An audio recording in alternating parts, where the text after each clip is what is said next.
शांति।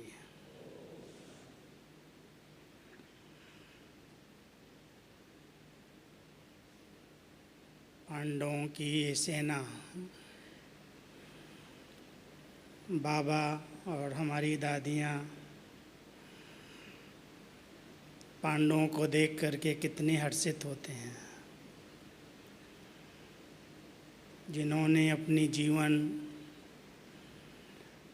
बाबा के इस विश्व परिवर्तन के महान कार्य में लगाई है।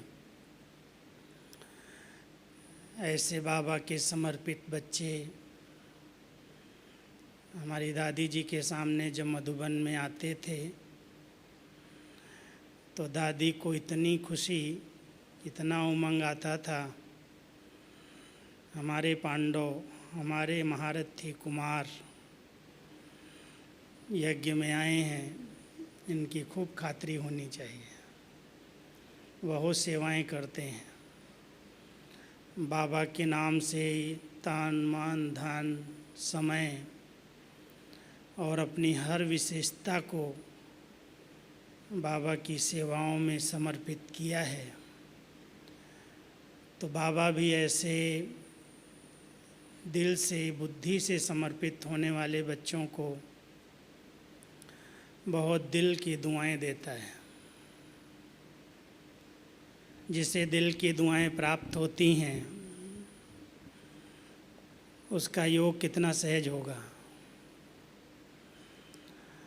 हम सब ये अनुभव करते हैं कि अगर हमारे माता पिता, हमारे निमित्त बड़े सभी भाई बहनें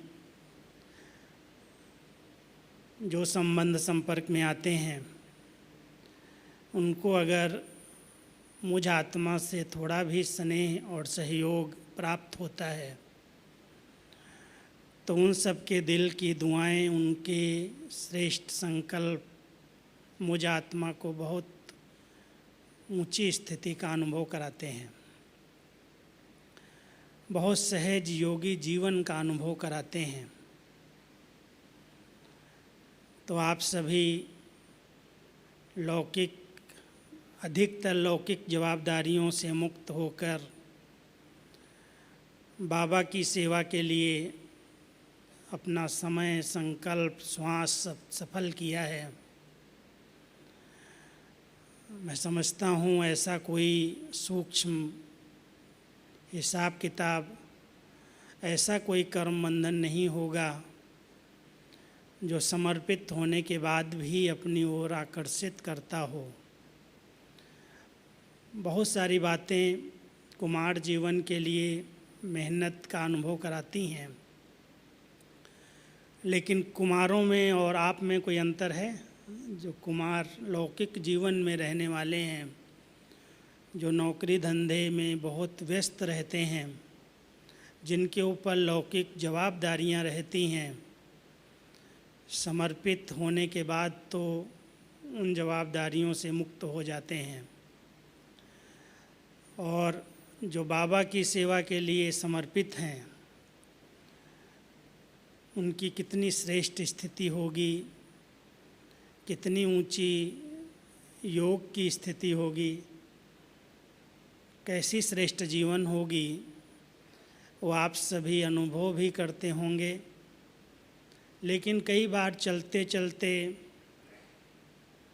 हम सभी श्रेष्ठ पुरुषार्थी आत्माओं के जीवन में कुछ ऐसी बातें घटती हैं जो चलते चलते उमंग, उत्साह कम होने लगता है, खुशी गायब होने लगती है। जो प्राप्तियों का एक श्रेष्ठ अनुभव है उससे हम वंचित अनुभव करते हैं। अगर उस पर थोड़ा सा गहराई पर ध्यान देते हैं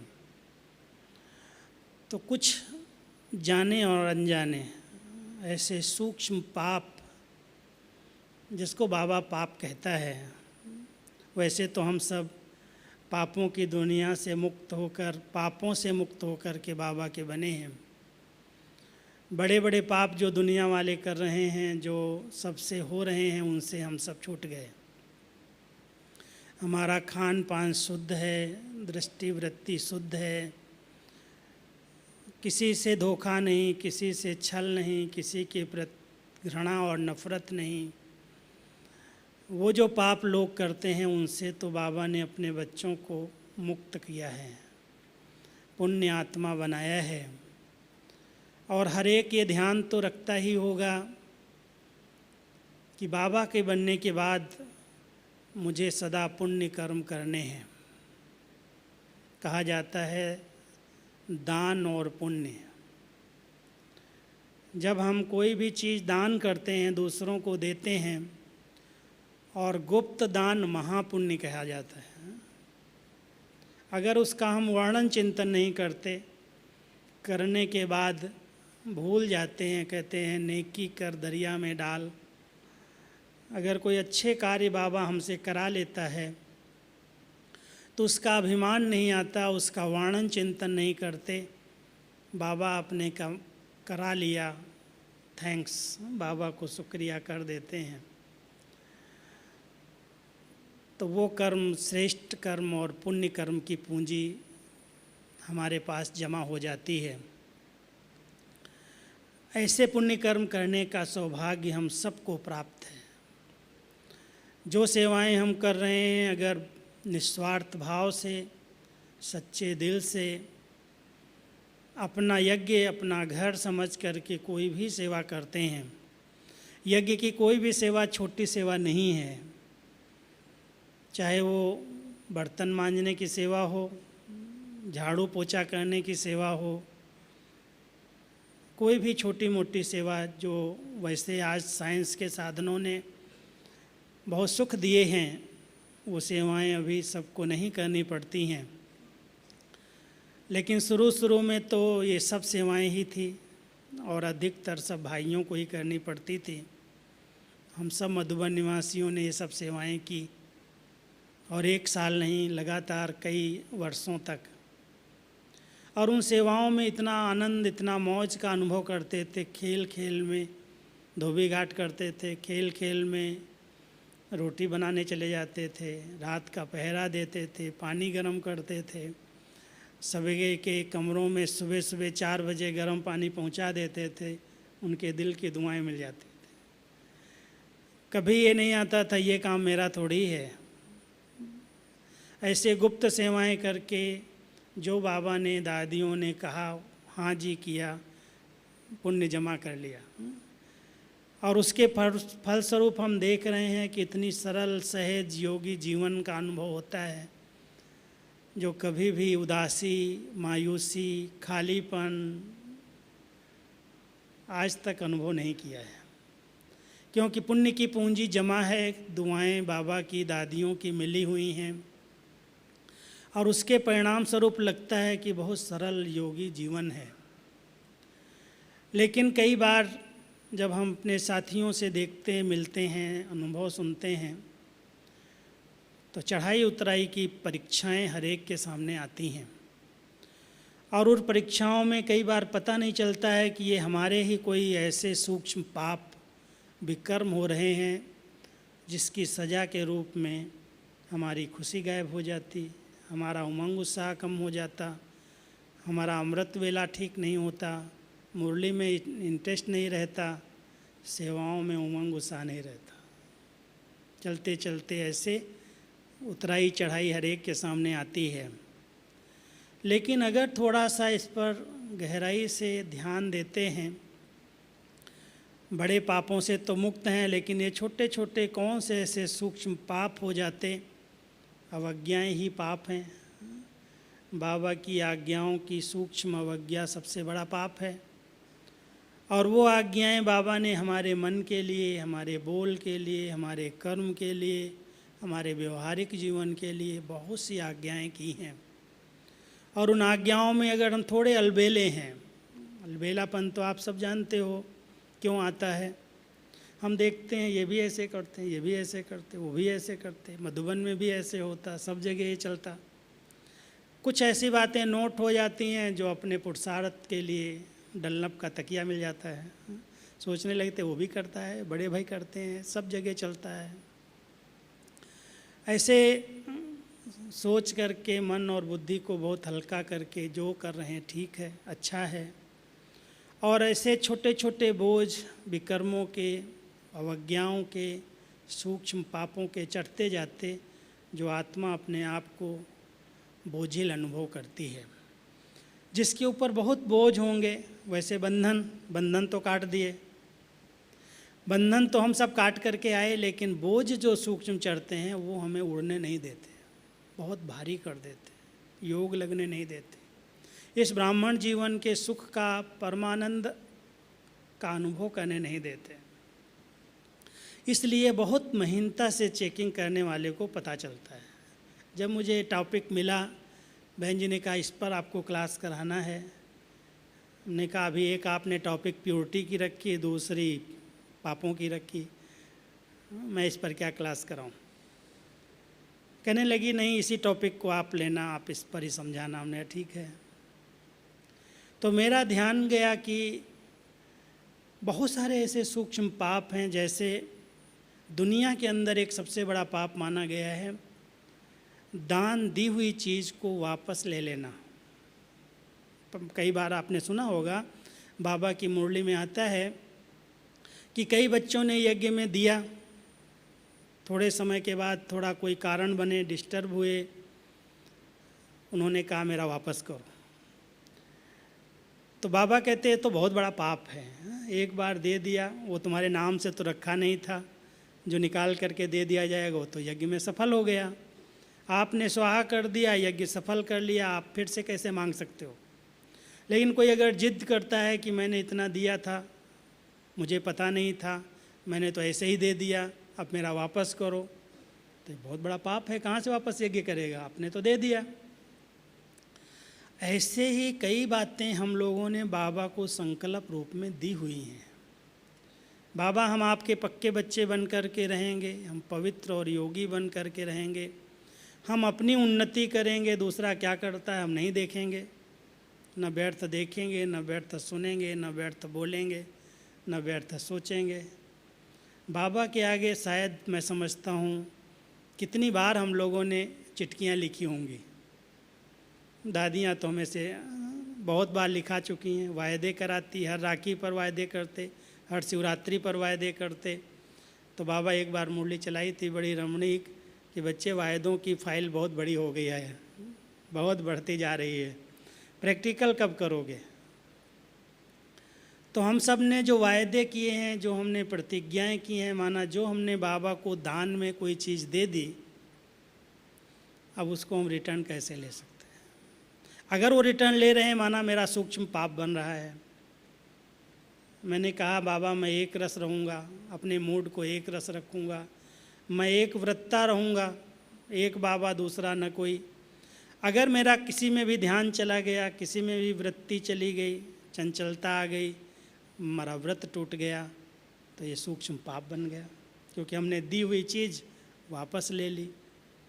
भक्ति में कहा था तन तेरा, मन तेरा, धन तेरा। अब पहचान करके हमने उसके आगे अर्पित कर दिया कि बाबा ये सब तेरा है, जैसे यूज करना चाहो करो। मैं समझता हूँ हर एक ने जो समर्पित हुए हैं ये वायदा पत्र जरूर लिखा होगा, बाबा जो खिलाए, जो पहनाए, जैसे रखे, जिस हाल में रखे, किया तो सभी ने है, लिखा भी सभी ने है, लेकिन हम उसको कहाँ तक पालन कर रहे हैं, कर पा रहे हैं या नहीं कर पा रहे हैं, या दूसरों को देख करके कहते वो कहाँ करता है मैं करूँ। इसमें अलबेलापन आता है और इसके कारण बहुत सूक्ष्म पाप बनते हैं, बहुत छोटे छोटे पाप हैं। और उन पापों के कारण वो खुशी नहीं, उमंग नहीं, उत्साह नहीं, योग नहीं लगता। अगर योग में बैठते भी हैं, टाइम निकाल करके अमृत वेले उठ जाते हैं तो नींद आती है, सुस्ती आती है। ज्ञान सुनाते हैं, ज्ञान सुनाना अच्छा लगता है, लेकिन योग करना मेहनत लगती है। मुरली के अंदर बुद्धि भटकती है, या तो मुरली के अंदर सेवा निकाल के बैठ जाते हैं, कुछ न कुछ बहाना निकाल के काम है क्या करूं, क्योंकि इंटरेस्ट नहीं रहता।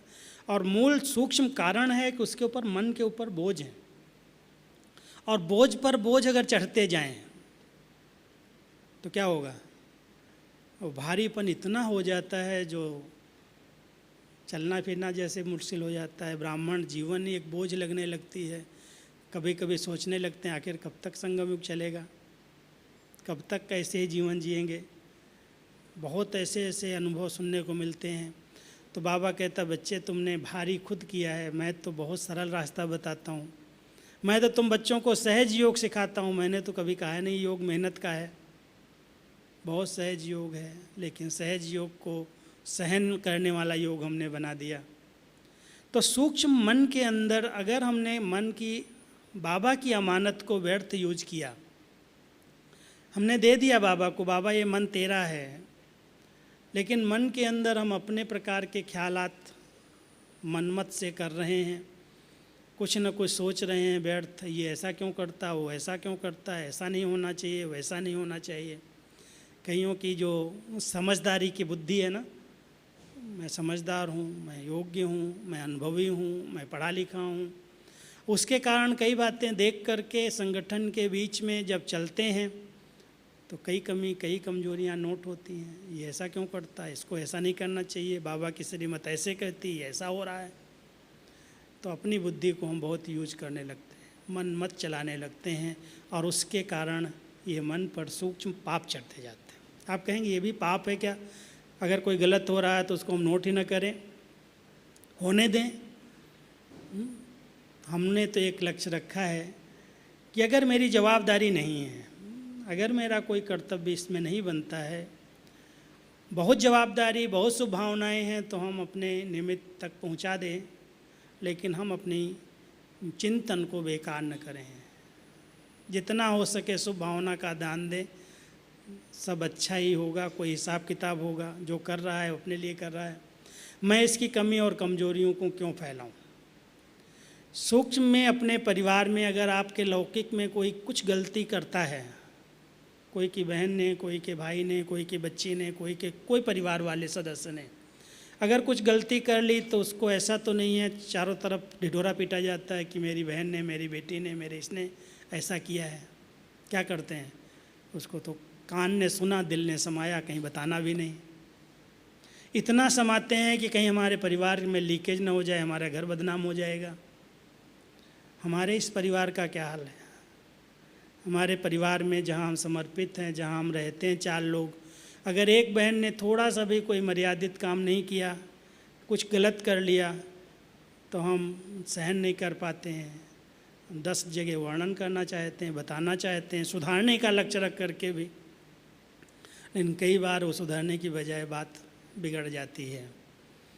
इसलिए बहुत ध्यान रखने की ज़रूरत है कि किन बातों को सुनना, देखना और समाना है, किन बातों को बड़ों तक पहुंचाना है, इधर उधर वातावरण नहीं बनाना।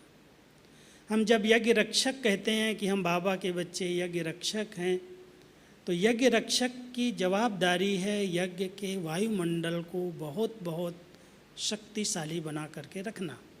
यज्ञ केवल मधुबन नहीं है, यज्ञ जहाँ भी आप रह रहे हैं, जिस सेंटर पर रह रहे हैं, हर एक सेंटर बाबा का यज्ञ है। छोटा यज्ञ है, बड़ा यज्ञ है, वो अलग बात है, लेकिन यज्ञ है। और यज्ञ के रक्षक हम सब बाबा के पांडव हैं। बाबा ने हम सब के ऊपर जवाबदारी दी है। इसलिए रक्षा करने की सबसे अच्छी विधि है अपने श्रेष्ठ शुभ चिंतन द्वारा, शुभ भावना द्वारा मनसा शक्तियों की दान देना, सहयोग देना। अगर कोई गलत कर रहा है तो गलती कहाँ से ठीक हो सकती है उसकी युक्ति रचना, लेकिन गलती को अपने संगठन में, अपने भाई बहनों के जिज्ञासुओं के बीच में फैला देना एक बहुत सूक्ष्म पाप है।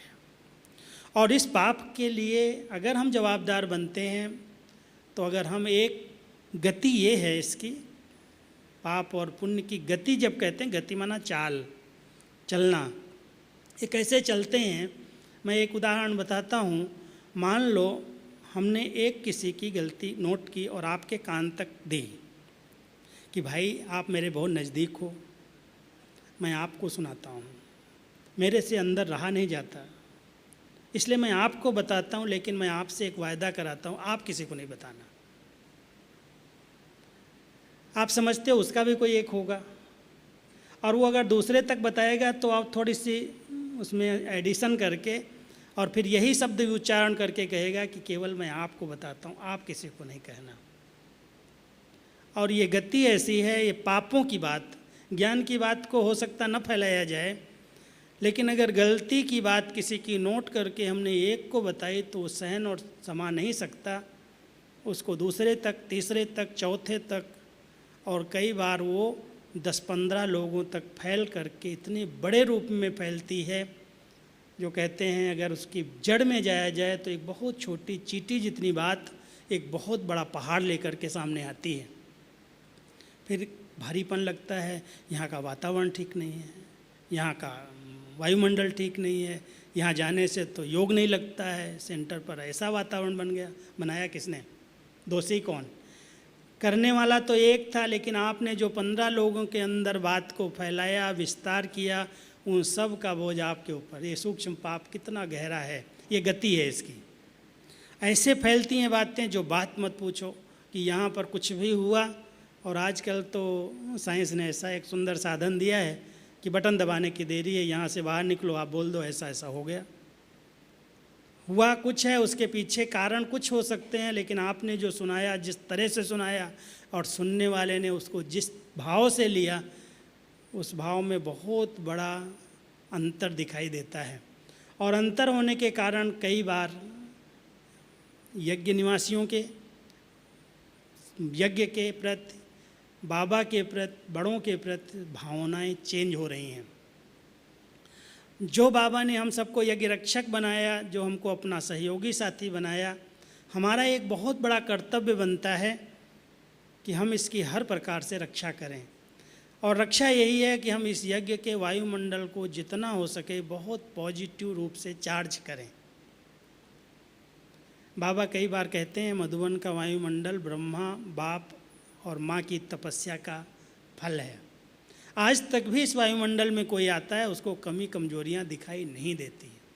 एक बार बाबा ने बड़ी रमणीक मोरली चलाई थी कि मैं सबके ऊपर चश्मा लगा देता हूँ अच्छाई देखने का, और वो चश्मा जब लगा के कोई भी प्रवेश करता है, अगर कोई लड़ भी रहा हो उनको भी अच्छा दिखाई देता है कि ये भी कोई कारण होगा, उनको नेगेटिव दिखाई नहीं देता। एक दिन की बात मैं सुनाता हूँ। मेरी एक रिट्रीट थी, रिट्रीट के अंदर बहुत सारे मेहमान आए थे और किसी को मैंने ऐसे ही प्रोग्राम दे दिया कि आप इनको थोड़ा घुमा के लाना, बहुत अच्छे वीआईपी आए हैं। मैंने एक भाई को ये प्रोग्राम दिया कि तुम घुमा के लाना, लेकिन उसके टीचर ने डिपार्टमेंट वाले को प्रोग्राम दे दिया होगा। तो एक तरफ हमारी तरफ से कही हुई गाड़ी आ गई, एक तरफ डिपार्टमेंट वाले की 2 गाड़ियाँ आ गई। अब जब 2 गाड़ियाँ आ जाएंगी तो वीआईपी खड़े हैं, उनके सामने दोनों टक्कर मारने लगे, लड़ने लगे, और इतना ज़्यादा तू मैं कर लिया कि तुमने क्यों बुलाया, तुमने क्यों बुलाया। वो मेहमान सामने खड़े हैं, वो बकवास कर रहे हैं सब। हमको ऐसा दिल में लगे अब क्या होगा, ऐसा लगेगा ना अब क्या होगा। ये इतने अच्छे भाई बहनें आए हैं, इतने अच्छे मेहमान हैं, और इनके सामने ये लड़ रहे हैं। बड़ी मुश्किल से उनको अलग किया, शांत किया, भेजा गाड़ी एक। शाम को आए तो हमने कहा अभी इनके मन में क्या भरा होगा कि मधुबन वाले समर्पित लोग, यहाँ के सरेंडर लोग लड़ते हैं आपस में, ये तो क्रोध के ऊपर जीत प्राप्त कराते हैं। कहते हैं यहाँ तनाव नहीं होता, टेंशन नहीं होता, ये तो आपस में तू मैं कर रहे थे। अब मेरा दिल खा रहा है, मैंने उसको बुला के ऐसे बिठाया, बात करने लगा तो बोला मैंने शायद छेड़ूं इसको और छेड़ूं तो क्या इसको कुछ गलत नहीं नोट किया हो। कुछ एक बात भी उनके बुद्धि में नहीं गई कि ये लोग क्या कर रहे थे। मुझे बाबा को इतना अच्छा थैंक्स दिया मैंने सचमुच बाबा तू तो इनको चश्मा लगाता है, मुझे गलत दिखाई दे रहा है, मैं उसके लिए इतना सारा दिन अपना बेकार किया सोच सोच करके, और इन लोगों ने उसको बहुत पॉजिटिव रूप में दिया। ये तो हो सकता है कारण हो सकता है, बहन ने उनको प्रोग्राम दे दिया, आपने उनको दे दिया, जरा भी उनके ऊपर अंश मात्र भी नेगेटिव नहीं था। कहने का भाव ये है कि इतना पावरफुल शक्तिशाली वातावरण तपस्या का है, जो कई बातें ऐसी छोटी मोटी अगर होती भी हैं तो लोगों को पता नहीं चलती। हम सभी जवाबदार हैं वायुमंडल को चार्ज करने के, और ये वायुमंडल हम अपने पवित्र श्रेष्ठ भावनाओं के आधार से ही चार्ज कर सकते हैं। कमियां किसमें नहीं हैं, कौन संपूर्ण बन गए हैं। विचार करके देखना, अगर हमारी एक नज़र किसी के ऊपर जाती है, ऐसे उंगली हम करते हैं कि ऐसी है ये ऐसा है, तो बाबा कहता 3 उंगलियां तो तुम्हारी तरफ आ रही हैं, पहले तुम भी देखो ना मेरे अंदर है क्या कुछ कि नहीं है। अपने को देखने की एक दृष्टि न होने के कारण दूसरे पर बहुत ध्यान जाता है, और जब दूसरे पर ध्यान जाता है, दूसरे की बात को हम वातावरण में फैलाते हैं, तो अगर हम एक खड्डा खोदते हैं तो हमारे सामने 10 खड्डे सामने आते हैं। वो ज़रूर हमारे लिए नेगेटिव सोचेगा, हमने उसके पर सोचा है तो उसका साइड इफ़ेक्ट, उसका जो रिएक्शन है वो अवश्य होगा। अगर हम एक चिंतन बुरा कर रहे हैं तो हमारे सामने वो 10 चिंतन उल्टा करके वातावरण को खराब करेगा। ये सूक्ष्म पापों की गति है। इस गति को समझना बहुत आवश्यक है। इसलिए बाबा कहता है बच्चे तुम देखते हुए भी नहीं देखो, जो हो रहा ठीक है। कुछ साक्षी दृष्टा स्थिति बनाने का अभ्यास करो। हर आत्मा अपनी समझ से कर रही है, और अगर गलत करेगी तो अपने आप उसको समय ड्रामा खुद सुधारने का प्रयास करेगा। अगर मेरा कोई कर्तव्य है, हम शुभ भावनाएं रखते हैं, और स्थान समय 2 चीज़ों का बहुत ध्यान रखना। एक समय को देखो, स्थान को देखो, और व्यक्ति की स्थिति को देखो। अगर कुछ इशारा देना भी है, हम ऐसा नहीं इशारा नहीं देंगे, लेकिन इशारा अगर किसी को देना है तो ये 3 चीज़ें देख करके दो। कभी भी किसी की बातें सुन करके उनको टेका देना, कोई मुझे किसी की गलती सुनाए आकर के और मैं हाँ में हाँ मिला लूँ, उसमें मेरा पाप बनेगा या नहीं? कई बार हमारा दृष्टिकोण सुनी सुनाई बातों पर परिवर्तित हो जाता है। इसलिए एक बहुत ध्यान देने की बात है। कोई किसी भी भावना से आकर के सुना सकता है, उसकी अपनी भावनाएं हो सकती हैं, लेकिन मैं उस बात को रियल मान करके अपने दृष्टिकोण को परिवर्तित न करूं। एक बहुत अंडरलाइन करके चलेंगे तो आप अपनी स्थिति को बहुत अच्छा बना रख सकते हैं।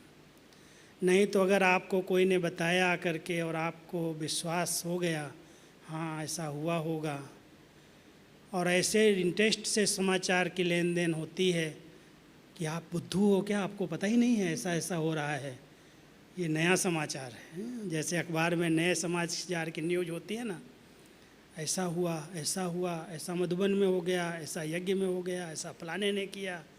बड़े इंटरेस्ट से एक दूसरे को सुनाते हैं, हाँ में हाँ मिलाते हैं, फिर अपना दृष्टिकोण बना लेते, अपने अंदर वो बात छाप लेते, फिर वो सामने आता है तो उसी नज़र से देखते हैं। ये बहुत सूक्ष्म बोझ आत्मा के ऊपर चढ़ता है।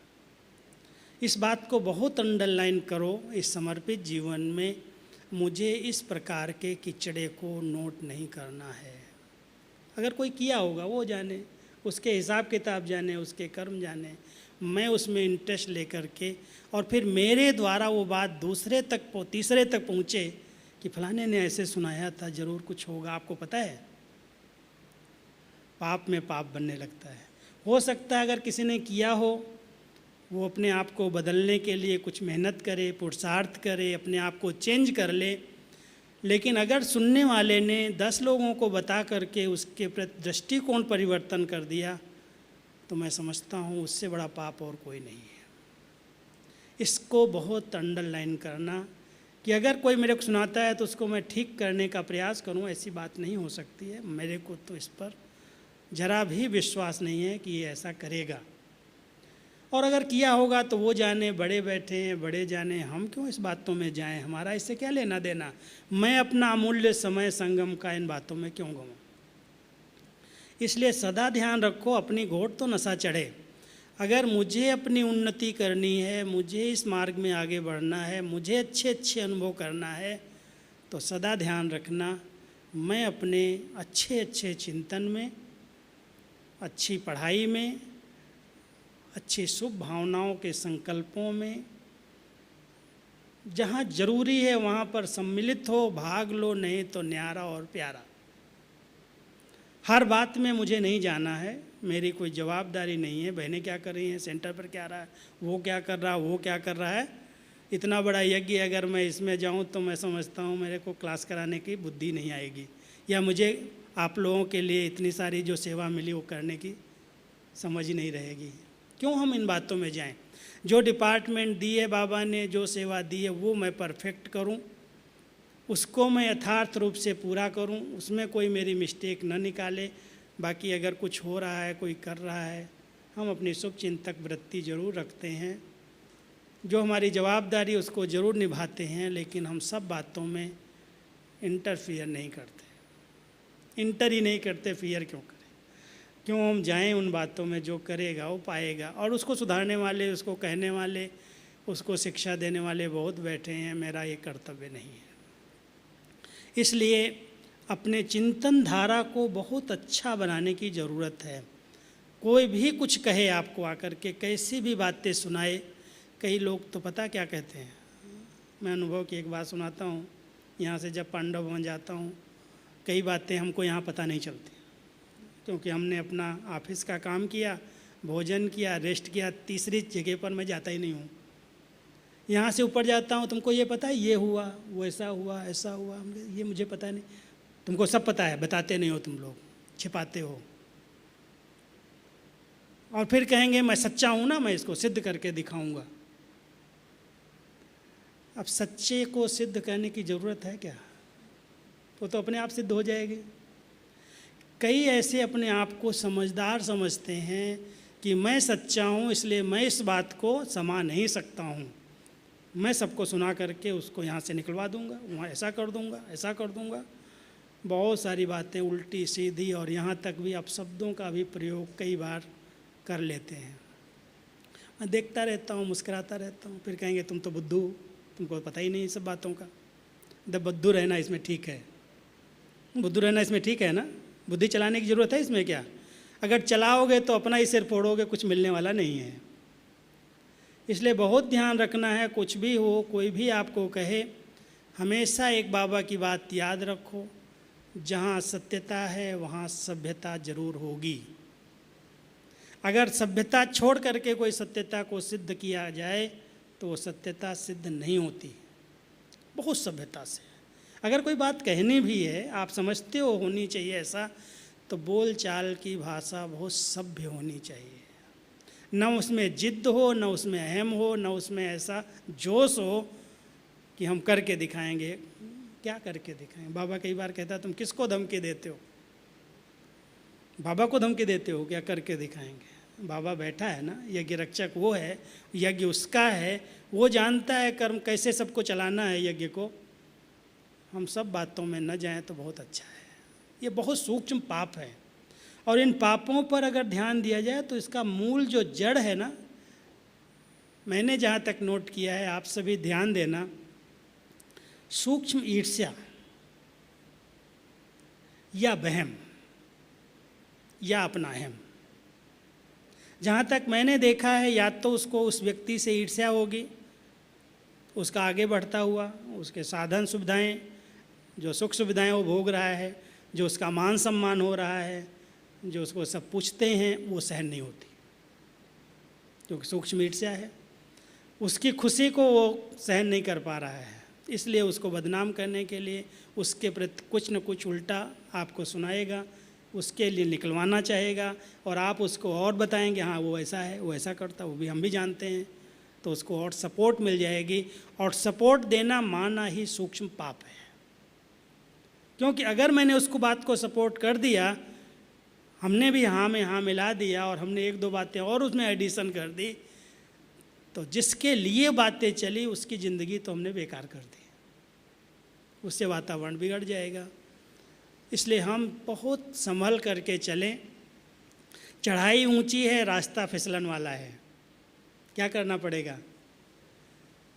बहुत संभल के कदम को फूंक फूंक करके रखने की ज़रूरत है। बहुत ऊंची मंजिल के हम सब राही हैं। हम कहते हैं हम तो कर्मातीत बनेंगे, हम फरिश्ता बनेंगे, फरिश्ता सो देवता बनेंगे। कई बार मुझे हंसी आती है, ये देवता बनने के लक्षण हैं?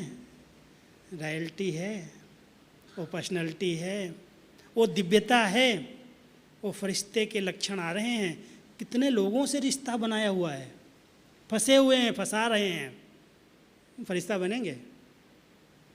इसलिए अंडरलाइन करो कि मैं आत्मा बुद्धि से भी कहीं पर भी किसी में भी कितनी भी विशेष आत्माएं हों, फंस न जाऊं, किसी के पर भी प्रभावित न हो जाऊं, नहीं तो वो सूक्ष्म पाप बनने लगेगा।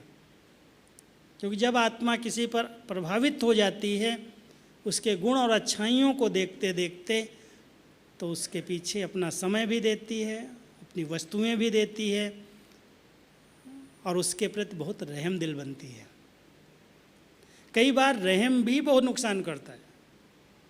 कई लोग रहम दिल होते हैं, देखो इस बहन को न्याय नहीं मिलता है, इतनी योग्य है, इतनी पढ़ी लिखी है, इतना अच्छा लेक्चर कर रही है, इसको कोई सीट नहीं देता, इसको कोई पोस्ट नहीं देता, और अपनी स्थिति बिगाड़ लेता है। क्या जवाबदारी है मेरी? बड़े बैठे हैं, उनको पता है क्या किसको देना है, कैसे चलाना है, मैं उसमें अपने क्यों बुद्धि खराब करूं? सूक्ष्म होती हैं हमारी उसके प्रति रहम की भावना आकर्षण के रूप में। इसलिए बहुत ध्यान देना कि मैं किसी के कारण अपनी स्थिति को न बिगाड़ लूं, मैं न फंस जाऊं न फंसा लूं। अच्छाई भी फंसाती है, बुराई भी फंसाती है। अगर हमने किसी की बुराइयां नोट कर ली और वर्णन करने लगे, चिंतन करने लगे, तो योग में बैठेंगे तो वही मनन चिंतन चलेगा। दो तरह से हिसाब किताब बनते हैं, या तो आप प्रभावित हो गए तो हिसाब किताब बना, और या तो आपने नफरत घृणा कर ली तो हिसाब किताब बन गया। इसलिए क्या कहते हैं, न काहू से दोस्ती न काहू से वैर। ऐसी दोस्ती नहीं कर लो जो दोस्ती भी बहुत नुकसान करती है। बैठ जाएंगे चार लोग, फिर वही चर्चा, वही पर चर्चा, वैसा हुआ, ऐसा करता वैसा करता, पर चिंतन। अभी हम लोगों को बाबा ने इतना अच्छा स्लोगन दिया है, पर चिंतन पतन की जड़ है। कोई भी ब्राह्मण आत्मा पर चिंतन करके अपनी उन्नति नहीं कर सकती है, और फिर भी उसकी ऐसी आदत है, जहाँ बैठे वही चिंतन चलेगा, ऐसा हुआ वैसा करता है। स्वचिंतन ही उन्नति की सीढ़ी है। अगर हम अपनी उन्नति करना चाहते हैं, हम अपने आप को बाबा के समान संपन्न और संपूर्ण बनाना चाहते हैं, तो इस गति को अवश्य समझें कि अब मेरे से सूक्ष्म में भी कोई अवज्ञाएं न हो, कोई पाप न हो। ये बहुत सूक्ष्म पाप एक बोझ बनते जा रहे हैं। इसको अंडरलाइन अगर हम करें तो बहुत खुश नसीब हैं, खुश किस्मत हैं। हमारे जैसा खुशनुमा संसार में कोई नहीं है। ऐसा सुंदर स्वच्छ जीवन बाबा ने दिया है। 2 रोटी खा रहे हैं, प्रभु के गुण गा रहे हैं, न कोई चिंता है न कोई फिक्रात है। बाबा बैठा है हमारा रखवाला रक्षक।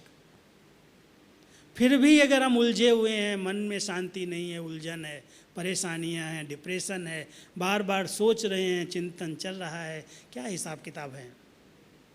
क्यों? इसको अंडरलाइन को, इस पर अटेंशन दो कि जहाँ पर मेरा कोई लेना देना नहीं है, मैं उन पर फुल स्टॉप लगाऊंगा। मुझे नहीं सोचना है, न बुरा देखना, न बुरा सोचना, न बुरा करना, न बुरा बोलना। बुराई यही है, बाबा तो इसको एक बहुत अच्छा शब्द देता है कि अगर कोई बच्चे बॉडी कॉन्शियस में रह कर के बॉडी कॉन्शियस की रीति से वर्णन चिंतन मनन करते हैं, तो यही सबसे बड़ी बुराई है। हम सबको बाबा ने सोल कॉन्शियस स्थिति में रहना सिखाया है। तो सूक्ष्म पाप तो तब हो रहे हैं जब हमारी वृत्ति, दृष्टि, स्मृति में सिर्फ देह को देखना, देह के बारे में चिंतन करना, किसी के देह की विशेषताओं का वर्णन चिंतन करना, दैहिक दृष्टि सबसे बड़ा पाप है। और उसको बदलने के लिए बार बार मेहनत करने की आवश्यकता है। मैं आत्मा इस भ्रकुटी आसन पर हूँ, और ये आत्मा बहुत श्रेष्ठ आत्मा हमारे सामने है, महान आत्मा है। कई बार हमारी कथनी और करनी में बड़ा अंतर दिखाई देता है। अगर कोई ब्राह्मण आत्माओं की कथनी और करने में अंतर है तो भी सूक्ष्म पाप बनते हैं। क्यों? क्योंकि उस अपने नाम के लिए, अपनी महिमा के लिए, अपनी पोजीशन के लिए अपनी करनी को ढकने का प्रयास करता है। बोलता बहुत कुछ है, बहुत अच्छी अच्छी बातें, अच्छी अच्छी पॉइंट्स, अच्छी अच्छी बातें करता, लेकिन अंदर की वृत्तियां दूषित हैं, अंदर के कार्य काले कारनामे, ऐसे ऐसे कारनामे हैं जो सुनते हैं, कहते ऐसा हुआ, अच्छा कोई बात नहीं, करने दो जो करता है। हमको उस बातों में न जा कर के जो करता है ठीक है, लेकिन हम अपने मन को इतना उसके प्रति शुभ भावना से भरपूर करें, शुभ चिंतन करके उसको कुछ समय सकाश दें कि ये ठीक हो जाए। हमारी कथनी और करनी समान होती जाए, इस पर हम अंडरलाइन करें। हम पहले तपस्वी जीवन बनाएं। केवल हम ब्रह्मा कुमार नहीं हैं, हम तपस्वी कुमार हैं। तपस्वी मूर्त बन करके अपनी एक एक कर्म इंद्रिय को तपाना है। त्याग है देह अभिमान का, तपस्या है आत्म अभिमानी की। जो आत्मा आत्म अभिमानी स्टेज में रह करके हर कर्म करने का प्रयास करती है, मैं आत्मा करावनहार इन कर्मेंद्रियों से करा रही हूँ। एक बाबा करावनहार है, एक मैं आत्मा करावनहार इन कर्मेंद्रियों से कराने वाली हूँ। कुछ समय के लिए इस देह को एकदम छोड़ने का अभ्यास। चिपका हुआ है शरीर आत्मा के साथ, आत्मा शरीर के साथ चिपकी हुई है। कईयों को इसके लिए टाइम ही नहीं मिलता है। मुझे बड़ा वंडर लगता है कि सारी जीवन समर्पित की है, अपने लिए 1 घंटा नहीं है क्या? 24 घंटे में 1 घंटा तो अपने लिए दो। 23 घंटा भले सेवा पर रहो, शरीर को तो दे रहे हो रेस्ट 5-6 घंटे, लेकिन आत्म उन्नति के लिए क्या किया? केवल मुरली सुन लिया, क्लास करा लिया, भाषण कर लिया, लेकिन 1 घंटा ऐसा अपना चिंतन, ऐसी अपनी स्मृति, जैसे देह अलग है मैं अलग हूँ। आपको अनुभव होने लगेगा, ये जो संकल्प उठा ना, ये जो बोला, ये पाप बन गया। ये सूक्ष्म पाप मेरे से क्यों हो रहे हैं? अगर अलबेलेपन की नींद है तो कई आत्माओं को महसूसता की शक्ति क्षीण हो जाती है। महसूस ही नहीं होता मेरे से गलत हो रहा है, मैं कुछ गलत कर रहा हूँ, ये भी हमें पता नहीं चलता है। कोई कहता है तो अहम मार देता है, कहता नहीं गलत कैसे है, बिल्कुल सही है, मैं तो श्रीमत के अनुकूल कर रहा हूँ। मुरली के अंदर भी अपने मनमत को ऐड कर के, बाबा की श्रीमत को अपनी मत बना करके ऐड करके सुनाते, समझाते और समझते हैं कि मैं बिल्कुल राइट हूँ। लेकिन अगर बाबा की कहीं से भी श्रीमत में हमने मनमत ऐड की तो ये बहुत सूक्ष्म पाप है। श्रीमत ये कह रही है और हम कहें नहीं ऐसा हो सकता है। इसलिए ध्यान रखें, कोई भी श्रीमत के अंदर ऐसी मत, अपनी मत, बुद्धि की मत, समझ की मत ऐड करके किसी को भ्रमित नहीं करना है।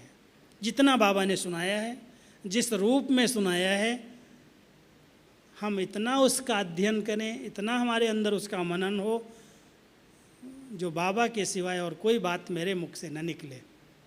जितनी बातें मैं बोलूं वो बाबा की मुरली में होनी चाहिए, कभी न कभी बाबा ने बोला हो। मैं हमेशा ध्यान रखता हूँ, मेरे क्लास से कोई ऐसा नोट न कर ले कि ये बात शायद इसने अपने मन से सुनाई है।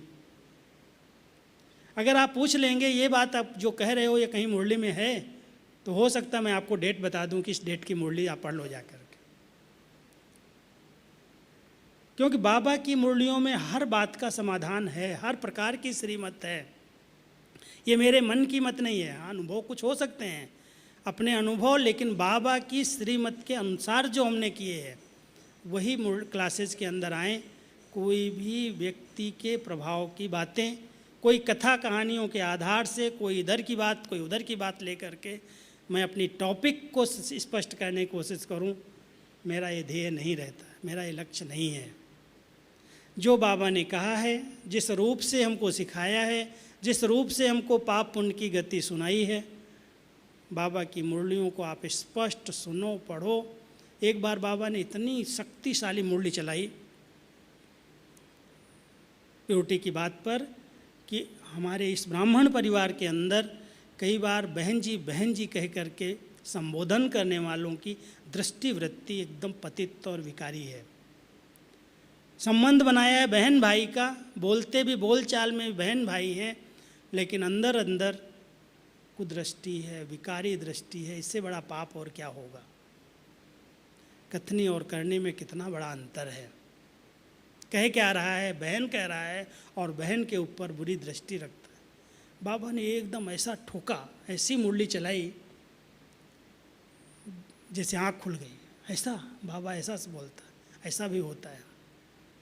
तो हम इन छोटी छोटी बातें नहीं, लेकिन इनको बहुत ध्यान से सुन करके, अंडरलाइन करके, ऐसी कोई बातें हैं तो एक दृढ़ता से संकल्प करें। आप कहेंगे इनको चेंज कैसे करें, हैं तो सब में कोई ना कोई बात। इनको चेंज करने के लिए कुछ संकल्प बहुत पावरफुल करने पड़ते हैं। मरेंगे मिटेंगे, लेकिन हम अपने आप को इन कमियों को समाप्त करने का पूरा प्रण करेंगे। कोई हिसाब किताब से फिर भी अगर होता है तो फिर उसको रिवाइज करो।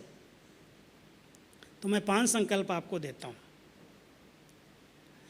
सदा अंडरलाइन करना कि हम सब एक चश्मा पहन के रहें, वो है विशेषता देखने का चश्मा। हर आत्मा के अंदर जो बाबा के बने हैं, चाहे वो निमित्त हैं, चाहे बड़े हैं, चाहे छोटे हैं, चाहे भाई हैं, चाहे बहनें हैं, भगवान जिनसे नई सृष्टि की स्थापना का कार्य करा रहा है, जिनको राइट हैंड बनाया, सहयोगी बनाया, अपने सेवा में साथी बनाया, उन सब के अंदर कोई न कोई विशेषता उसने देखी है और उसके कारण वो समर्पित हुए हैं। हर एक में है और इसी से यज्ञ बढ़ा है, इसी से यज्ञ बढ़ रहा है, क्योंकि बाबा और दादियाँ हमेशा हमारी विशेषता को देख के हमारे को यूज कर रहे हैं। कमियाँ अपने आप उसके पीछे ख़त्म हो जाती हैं। हम भी एक चश्मा पहने कि मुझे हर आत्मा की विशेषता देखनी है और विशेषता को अंडरलाइन करके चलना है। भले उसके अंदर 50 गलतियाँ हों, कमियाँ हों, वो भी अपना निकालने का पुरुषार्थ करे और मैं भी शुभभावना रखूँ उसकी कमियाँ समाप्त हो जाएं। लेकिन मैं उसको अपने दिल में न बिठा लूँ कि इसके अंदर ये है। और वो दृष्टिकोण बहुत ख़राब है, क्योंकि वो जब सामने आएगा तो वही संकल्प चलना शुरू हो जाएंगे। इसलिए पहला संकल्प करो कि हम सब विशेषता देखने का चश्मा पहन करके ही रहेंगे, हर आत्मा का। दूसरा संकल्प है कि कोई भी बात अगर मुझे राइट नहीं लग रही है, ठीक नहीं है, सत्यता को सभ्यता से ही बताएंगे, सिद्ध करेंगे और स्थान पर बताएंगे। जिद और सिद्ध नहीं करेंगे। जहाँ सत्यता है वहाँ अपने आप स्पष्टता है। अगर हम सच्चे हैं तो हमारे पास दाग नहीं आ सकता है, अगर हम झूठे हैं तो कहीं ना कहीं फंसेंगे। इसलिए हम सच्चे रहें और सत्यता को अपना करके चलें, लेकिन किसी की बात को इतना गहरे उठा करके अपनी सत्यता को छोड़ न दें। हम तो इसको सिद्ध करके रहेंगे, हम तो देख लेंगे। कई बार बाबा कहता तुम किसको कहते हो, जिद नहीं करो, सिद्ध नहीं करो, सत्यता अपने आप सिद्ध हो जाएगी। बहुत सभ्यतापूर्ण व्यवहार करना है। तीसरी बात है, सदा शुभ भावनाओं से संपन्न बनेंगे। शुभ भावनाएं शुभ चिंतन के आधार से ही इमर्ज होती हैं। हर एक आत्मा को शुभ भाव और शुभ भावना से देखेंगे। कोई भी व्यर्थ भावना मैं किसी के प्रति नहीं रखूँगा। मैंने अगर किसी को व्यर्थ देख भी लिया ये गलत कर रहा है, मैं उस समय उसको कुछ नहीं कहूँगा, न वर्णन करूँगा, न चिंतन करूँगा, लेकिन उसको बदलने के लिए प्रयास करूँगा। छूट जाए, उससे छुटकारा पा जाए, लेकिन उसको गिरे हुए को गिराने के लिए मैं ठोकर नहीं लगाऊंगा। वो गिरा हुआ खुद ही गिरा हुआ है, मैं उसको और क्यों गिरा रहा हूँ। ये तो दुनिया के अंदर भी ये पाप माना जाता है। कोई गिर गया है, उसको संभाला जाता, उसको उठाया जाता, अब वो गिरा हुआ है, मैं और उसको एक मार दूँ कि जा और गिर जा। ये तो है ही ऐसा, ये तो अपने कर्मों का फल भोग रहा है। क्या है ये? इसलिए ध्यान रखना कि मैं शुभ भावना के सिवाय और कोई भी व्यर्थ भावना किसी के प्रति नहीं रखूँगा। स्वचिंतन के सिवाय मुझे पर चिंतन नहीं करना है। और एक बात अगर गांठ बांध लो, मैं 2-3 क्लास में कह चुका हूँ, पानी अगर मर्यादा तोड़ता है तो विनाश कर देता है। जहाँ पर पानी की बाढ़ आती है, अगर उसका बंधन टूट गया तो विनाश हो जाता है। और वाणी अगर मर्यादा तोड़ दे तो सर्वनाश हो जाता है। इसलिए हर एक बात को अंडरलाइन करो, मैं अपनी वाणी की मर्यादा को नहीं तोड़ूंगा। कभी भी जोश में आके किसी को अपशब्द बोल देना, जोश में बोल देना, अनुमान लगा करके बोल देना, वहम में आके बोल देना, उसकी स्थिति को बिगाड़ देना। अगर कोई अच्छी स्थिति का राही है और मैंने अपनी कोई बात से उसकी स्थिति को बिगाड़ दी, तो ये पाप नहीं है क्या? मैं इसके निमित्त न बनूं।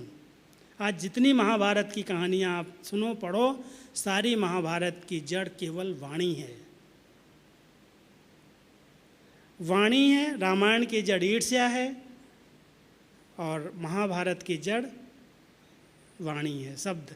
द्रौपदी ने कहा तू अंधा का औलाद अंधा है, बस चिढ़ गया वो, और सारी रामायण महाभारत बन गई, सर्वनाश हो गया, कोई नहीं बचा। ये तो कहानी बनाई है। हम सब इस ब्राह्मण परिवार के अंदर भी ध्यान रखें, इस वाणी को बहुत संयमित, जो जरूरी है उतनी बोलो जरूर, ऐसा नहीं मुख को बंद करना, लेकिन जो आवश्यक है, जहाँ जरूरी है उतना ही बोलना, बाकी इस एनर्जी को बचाना है।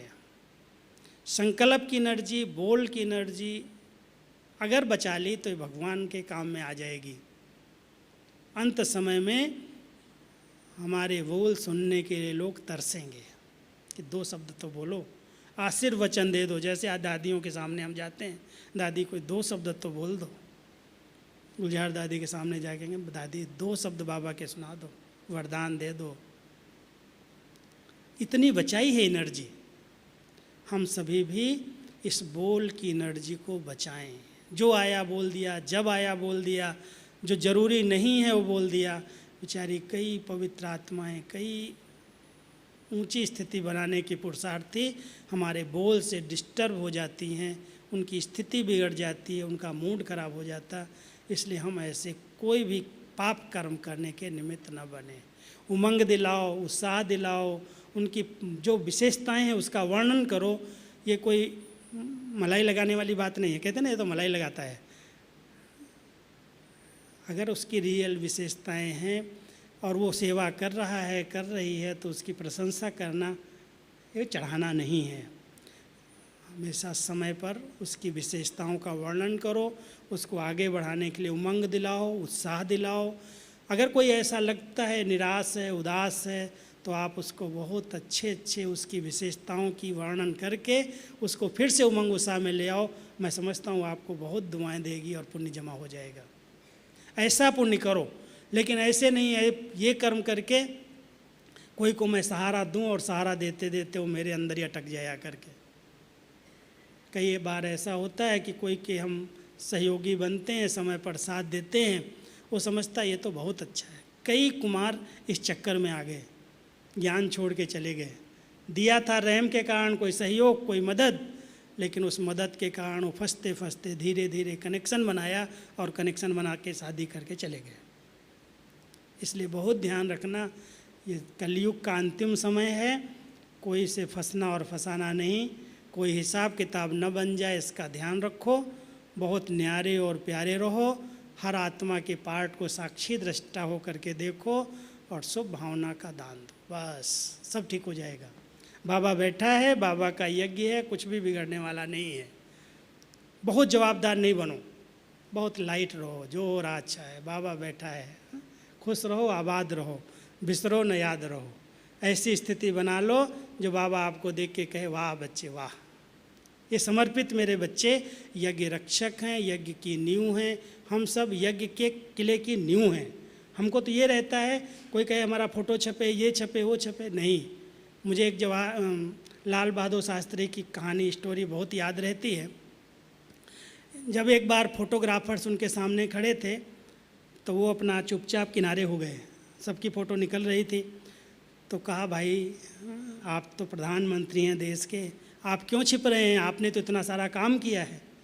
बोला नहीं, जो देश की नींव है, नींव को कोई देखता है क्या, उसका कोई फ़ोटो निकलता है क्या। आज लाल किले की अपने लाल किले की या ताजमहल का अगर कोई फ़ोटो निकालता है तो ऊपर का ढांचा का फ़ोटो निकलता है, लेकिन जिस पिल्लर पर वो खड़ा है, जो उसका गहरा फाउंडेशन है, उसका कोई फ़ोटो छपता है क्या। हम सब बाबा के यज्ञ की नींव हैं। हम बच्चों को इतना न्यू बन करके रहना है, मेरा मान हो, मेरी महिमा हो, मेरा नाम हो, मेरा फ़ोटो छपे, इसकी क्या मुझे ज़रूरत है। जो बाबा कराना चाहे कराए, जो सेवा लेना चाहे ले ले। हम अपने बहुत निर्माण चित्त स्थिति से, विनम्र भाव से बाबा के किले की ईंट बन करके अपनी सेवा दें, अपनी शुभ भावनाएँ रखें। यही हमारा सबका समर्पित कुमारों का विशेष कर्तव्य है। ठीक है, इसमें कोई प्रश्न है? जो टॉपिक चली, सूक्ष्म पाप और पुण्य की परिभाषा को समझा सभी ने? समझ में आया? हाथ उठाओ। चलो, थैंक यू। एक बात मैं आपको, साक्षी दृष्टा स्थिति का एक प्रश्न है। वैसे प्रश्न तो बहुत सारे हैं। एक विदेही स्थिति, आत्माभिमानी स्थिति, अशरीरी स्थिति, ये बाबा के जो शब्द आते हैं मुरली के अंदर, कई भाई बहनें इसमें बहुत मूंझते हैं। ये सब क्या हैं? अलग अलग इसका वर्णन है, अलग अलग इसकी परिभाषा लोग देते हैं। लेकिन कोई स्थिति बैठ करके बनती है, कोई स्थिति कर्म में बनती है, कोई की स्थिति व्यवहारिक जीवन में बनती है, इसलिए अलग अलग इसके नाम हैं। बनानी आत्मिक स्थिति ही है। माना हमको अभ्यास करना है इस देह भान से डिटैच रहने का। जितना जिस स्टेज को हम पहुंचते जाते हैं उसको नाम मिल जाता है, ये विदेही हो गया, माना देह भूल गई इसको।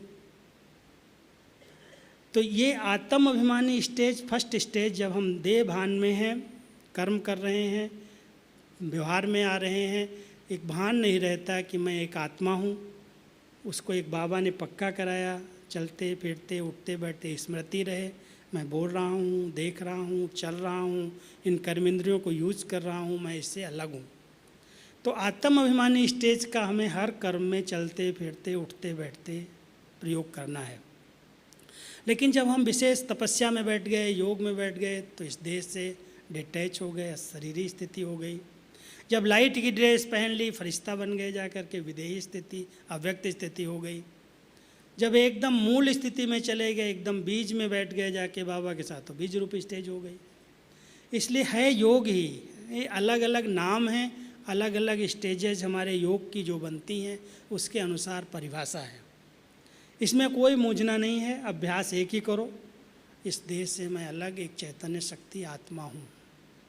और जितना जितना आप इस भान को, इस चिंतन को इस भ्रकुटी के अंदर आसन पर विराजमान करेंगे, एक स्वस्वरूप की स्मृति आएगी। मैं योग के लिए 4 बातें आपको कहता हूँ, बहुत सहज बाबा ने सिखाया है। एक स्वस्वरूप की स्मृति। स्मृति माना सिर्फ मैं आत्मा हूँ, मैं आत्मा हूँ, मैं आत्मा, यही चिंतन नहीं है, लेकिन स्व के स्वरूप को अपने दिव्य नेत्र से देखो कि मैं एक लाइट हूँ, मैं एक माइट हूँ, मैं एक चैतन्य शक्ति हूँ, मैं इस भ्रकुटी आसन पर विराजमान एक हीरा हूँ जो इस शरीर की शक्तियों को, शरीर को नियंत्रण करके चला रहा हूँ। और कभी कभी जैसे आप लोगों ने एक्सरसाइज में देखा होगा, 100 आसन कराते हैं लास्ट में। आप जब बिस्तर पर जाते हो, मैं तो रोज़ अभ्यास करता हूँ, शरीर जैसे छोड़ दिया बिस्तर पर, बिल्कुल सारी शरीर की शक्तियों को समेट करके इस भ्रकुटी आसन पर स्थित हुए। मैं आत्मा एक लाइट के शरीर में हूँ, एक बहुत शुद्ध पवित्र मेरे ऊपर आभा मंडल है, और मैं शरीर से एकदम उस शरीर में प्रवेश करके बाबा के पास जा रही हूँ।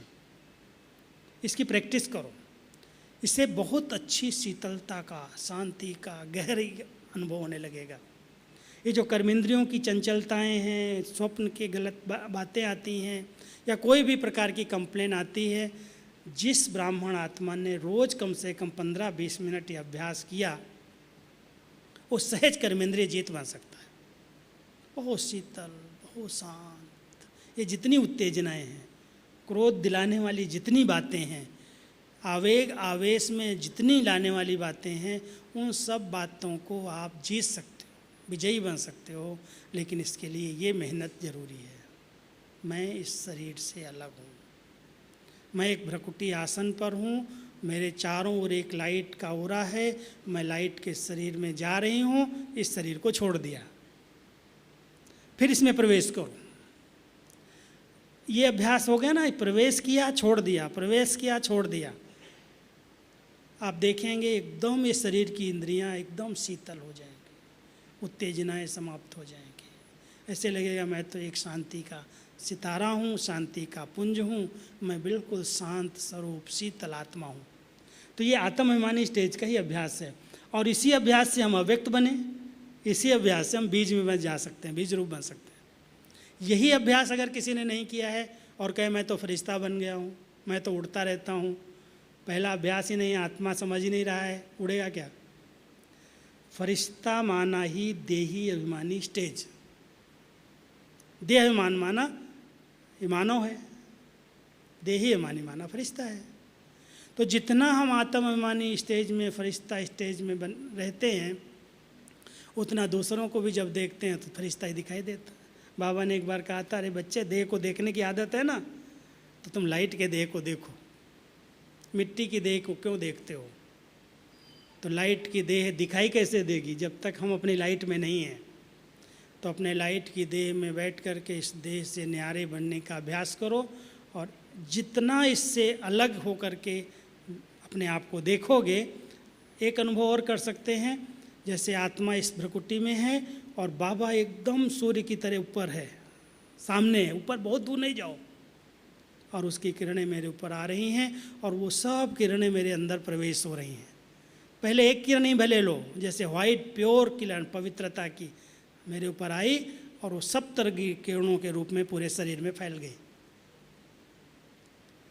फिर धीरे धीरे अनुभव करो, वही किरणें निकल करके सारे ग्लोब पर जा रही हैं, प्रकृति के पांचों तत्वों पर जा रही हैं।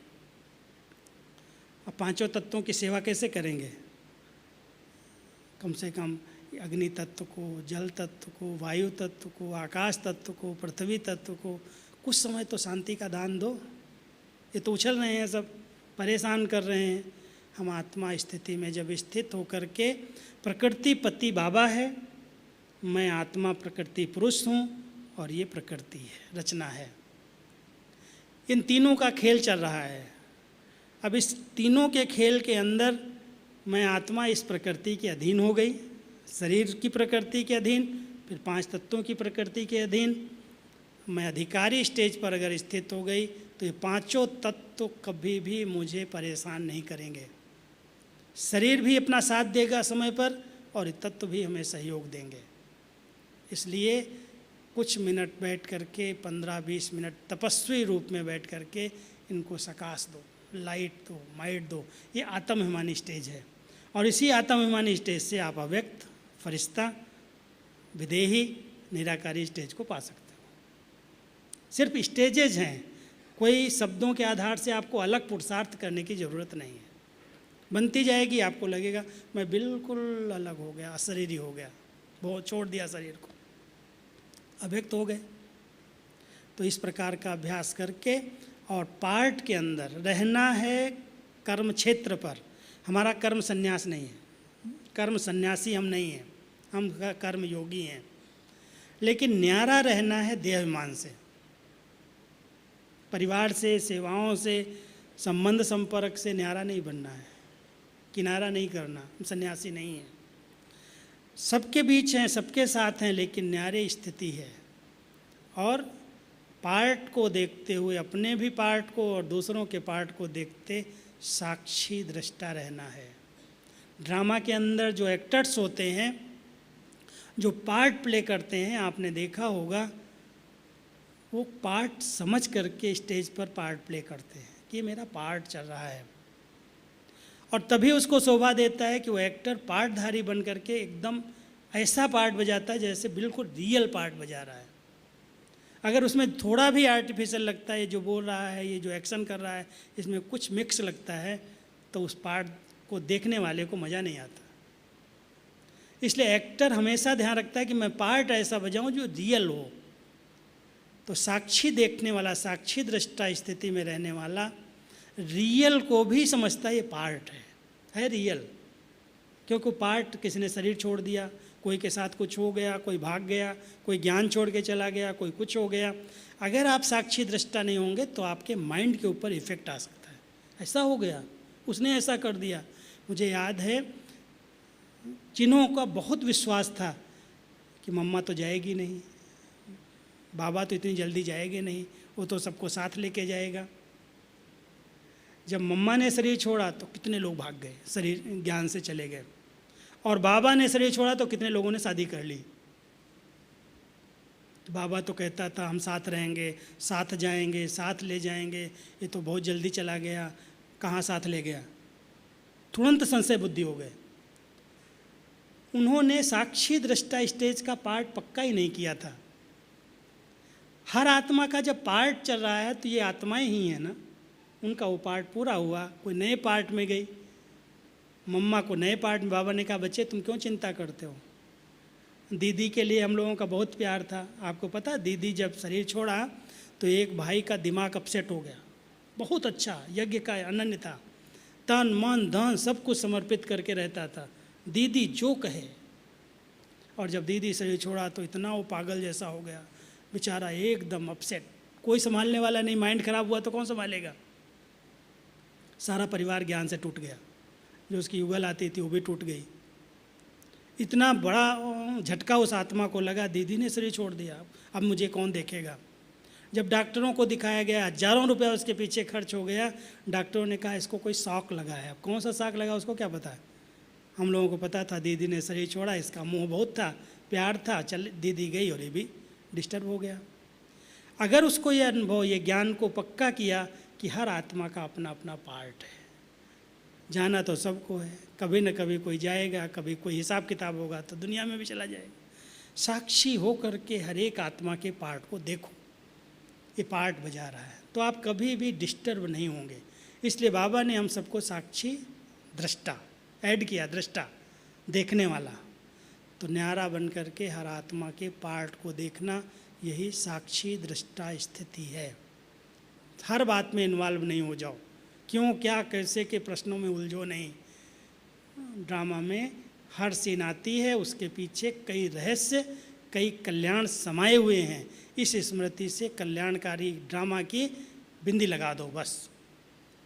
रोज़ बाबा कहता है 3 बिंदियों का तिलक लगाओ, मैं आत्मा बिंदी, मेरा बाबा बिंदी, और हर आत्मा जो पार्ट प्ले करे वो भी ड्रामा में फिक्स है, इसलिए बिंदी। बहुत हल्के रहोगे, बहुत लाइट रहोगे, बातें आएंगी ख़त्म हो जाएंगी, किसके आगे नहीं आती। कोई ऐसा है यहाँ बैठा हुआ जिसको कोई कहे मेरे आगे कोई बातें नहीं आती। हर एक के आगे कोई न कोई बातें, परीक्षाएं, कोई की कोई प्रकार की, कोई की कोई प्रकार की। सब हिसाब किताब तो अंतिम जन्म में चुकतू होने ही हैं, और जब होने ही हैं तो खुशी खुशी से ज्ञानी तू आत्मा बन करके चुकतू करूं, मैं उनमें क्यों उलझ जाऊं। उलझना नहीं, ज्ञान को यूज करो। ज्ञान बाबा ने हमको यूज करने के लिए दिया है, दूसरों को सुनाने के लिए नहीं दिया। हम उसको यूज करें। इस समय हमको कौन सी पॉइंट्स मदद कर सकती है, ये पेपर आ रहा है, इसके ऊपर हम कौन सी बात को यूज करें जो हम पास हो जाएं। तो हर एक के आगे अपने अपने प्रकार के पेपर आते हैं, और ज्ञानी तो आत्मा समझदार बन के बाबा से शक्ति लेती है। अगर कोई नहीं उलझन लगता है, नहीं हमको जवाब मिल रहा है, आप चले जाओ बाबा के कमरे में, बाबा की दृष्टि की तरफ देखते रहो। मन के अंदर संकल्प तो है, ज़्यादा वर्णन नहीं करो, बाबा को सुनाने का प्रयास नहीं करो, बाबा को देखते रहो, देखते रहो, देखते रहो। आपको बाबा की दृष्टि से जवाब मिल जाएगा। अगर जब वो कैच नहीं आपको हो रहा है कि बाबा क्या कहना चाहता है, आपको उसी दिन की मुरली से जवाब मिल जाएगा। उसी दिन आप कोई कैसेट सुनो, क्लास सुनो, उस क्लास से जवाब मिल जाएगा। बाबा जवाब देता है, बच्चों के साथ है, लेकिन बच्चे कई बार बाबा की टचिंग को यथार्थ रूप से कैच नहीं कर पाते। इसलिए आप कैच करने का कोशिश करो, और कैच वही कर सकेगा जो अपनी बुद्धि को किन्हीं भी बातों में उलझाएगा नहीं। जो हो रहा अच्छा, जो होगा अच्छा होगा, इसमें भी कुछ राज है, इसमें भी कुछ कल्याण है। इस तरह से ड्रामा को यूज करके, साक्षी दृष्टा रह करके बहुत न्यारी प्यारी खुशनुमा स्थिति बनाओ। ठीक है।